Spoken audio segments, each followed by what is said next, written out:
अपमान का बदला। तेनालीराम ने सुना था कि राजा कृष्णदेवराय बुद्धिमानों व गुणवानों का बड़ा आदर करते हैं। उसने सोचा क्यों न उनके यहाँ जाकर भाग्य आजमाया जाए, लेकिन बिना किसी सिफारिश के राजा के पास जाना टेढ़ी खीर थी। वह किसी ऐसे अवसर की तलाश में रहने लगा जब उसकी भेंट किसी महत्वपूर्ण व्यक्ति से हो सकी। इसी बीच तेनालीराम का विवाह दूर के नाते की एक लड़की मगम्मा से हो गया। 1 वर्ष बाद उसके घर बेटा हुआ। इन्हीं दिनों राजा कृष्णदेवराय का राजगुरु मंगलगिरी नामक स्थान गया। वहां जाकर रामलिंग ने उसकी बड़ी सेवा की और अपनी समस्या कह सुनाई। राजगुरु बहुत चालाक था। उसने रामलिंग से खूब सेवा करवाई और लंबे चौड़े वायदे करता रहा। रामलिंग अर्थात तेनालीराम ने उसकी बातों पर विश्वास कर लिया और राजगुरु को प्रसन्न रखने के लिए दिन रात एक कर दिया।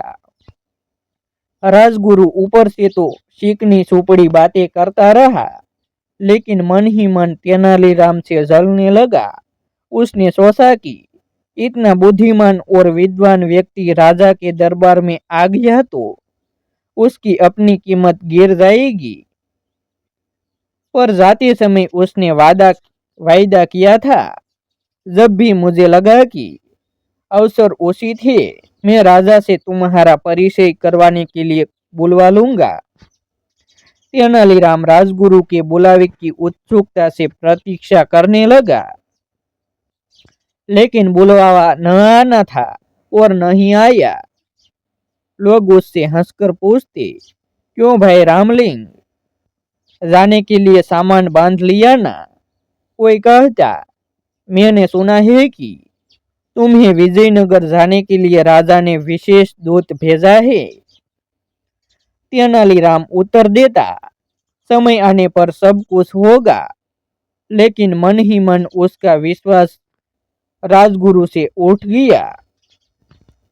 तेनालीराम ने बहुत दिन तक इस आशा में प्रतीक्षा की कि राजगुरु उसे विजयनगर बुलवा लेगा।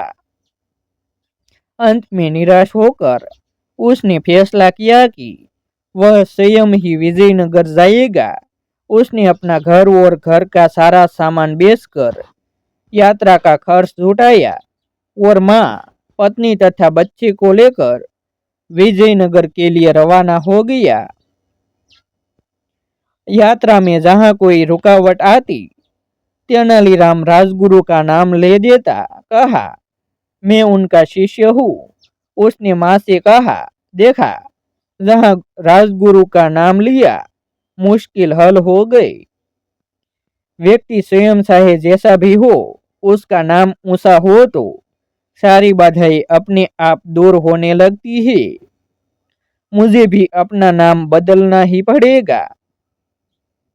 राजा कृष्णदेवराय के प्रति सम्मान जताने के लिए मुझे भी अपने नाम में उनके नाम का कृष्ण शब्द जोड़ लेना चाहिए। आज से मेरा नाम रामलिंग की जगह रामकृष्ण हुआ। बेटा, मेरे लिए तो दोनों नाम बराबर है। मैं तो अब भी तुझे राम पुकारती हूँ, आगे भी यही पुकारूंगी, माँ बोली। कोड़वीड नामक स्थान पर तेनालीराम की भेंट वहां के राज्य प्रमुख से हुई, जो विजयनगर के प्रधानमंत्री का संबंधी था। उसने बताया कि महाराज बहुत गुणवान, विद्वान और उदार है, लेकिन उन्हें कभी भी जब क्रोध आता है तो देखते ही देखते सिर धड़ से अलग कर दिए जाते हैं। जब तक मनुष्य खतरा मोल न ले, वह सफल नहीं हो सकता। मैं अपना सिर बचा सकता हूँ। तेनालीराम के स्वर में आत्मविश्वास था। राज्य प्रमुख ने उसे यह भी बताया कि प्रधानमंत्री भी गुणी व्यक्ति का आदर करते हैं, पर ऐसे लोगों के लिए उनके यहाँ स्थान नहीं है जो अपनी सहायता आप नहीं कर सकते। 4 महीने की लंबी यात्रा के बाद तेनालीराम अपने परिवार के साथ विजयनगर पहुंचा। वहां की चमक दमक देखकर तो वह दंग ही रह गया। चौड़ी चौड़ी सड़कें, भीड़ भीड़ हाथी घोड़े, सजी हुई दुकानें और शानदार इमारतें, यह सब कुछ उसने उसके लिए नई चीजें थी। उसने कुछ दिन ठहरने के लिए वहां एक परिवार से प्रार्थना की। वहां अपनी माँ, पत्नी और बच्चे को छोड़कर वह राजगुरु के यहाँ पहुंचा। वहां तो भीड़ का ठिकाना ही नहीं था। राजमहल के बड़े से बड़े कर्मचारी से लेकर रसोइया तक वहां जमा थे। नौकर चाकर भी कुछ कम न थे। तेनालीराम ने एक नौकर को संदेश देकर भेजा कि उनसे कहो तेनाली गांव से राम आया है। नौकर ने वापस आकर कहा, राजगुरु ने कहा कि वह इस नाम के किसी व्यक्ति को नहीं जानते।